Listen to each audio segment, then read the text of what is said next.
અદાણી પોર્ટનો નફો 14% વધીને 2520 કરોડ થયો છે, જ્યારે કંપનીની આવકમાં 15% વધારો થયો. કંપની દ્વારા જારી કરવામાં આવેલા ત્રીજા ક્વાર્ટરના પરિણામોમાં જણાવવામાં આવ્યું હતું.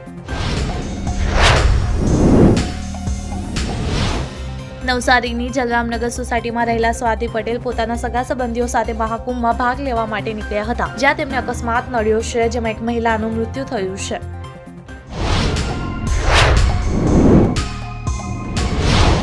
ઉત્તર ગુજરાતમાં બટાકા ઉત્પાદનના કેન્દ્ર તરીકે જાણીતું ડીસા હવે દિયાન હોન્ડા શોરૂમ તરીકે પણ પ્રખ્યાત થઈ રહ્યું છે. આ હોન્ડા શોરૂમ માટે 29 જાન્યુઆરીને બુધવારનો દિવસ ખૂબ નોંધપાત્ર હતો.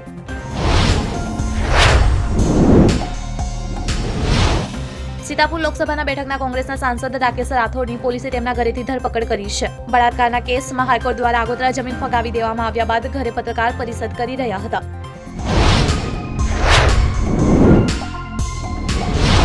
ઈડીએ હાલમાં જ prevention of money laundering act સાથે જોડાયેલા આંકડા રજૂ કર્યા છે. આ કાયદા અંતર્ગત અત્યાર સુધીમાં 1.45 લાખ કરોડ રૂપિયાની સંપત્તિઓ જપ્ત થઈ ચૂકી છે.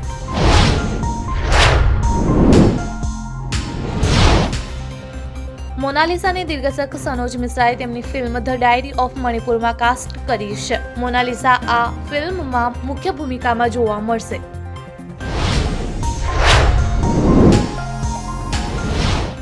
અમેરિકામાં વર્ક વિઝા પર રહેતા અને બાળકને જન્મ આપીને અમેરિકન નાગરિકતા મેળવવાનું સ્વપ્ન જોતા ભારતીયોને ટ્રમ્પના નિર્ણયથી મોટો આંચકો લાગ્યો છે. ટ્રમ્પે જન્મજાત નાગરિકતાનો અધિકાર નાબૂદ કરી દીધો છે.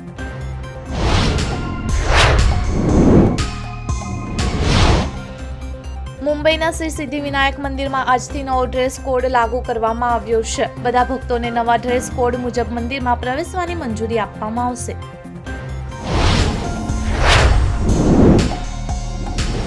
તાજેતરમાં જ ટીમ ઇન્ડિયાના સ્ટાર ફાસ્ટ બોલર મોહમ્મદ સિરાજને ડીએસપી બનાવવામાં આવ્યા હતા. હવે ભારતીય મહિલા ટીમની એક ખેલાડીને યુનિફોર્મમાં જોવા મળી છે. આ ખેલાડી બીજું કોઈ નહીં પરંતુ દીપ્તિ શર્મા છે.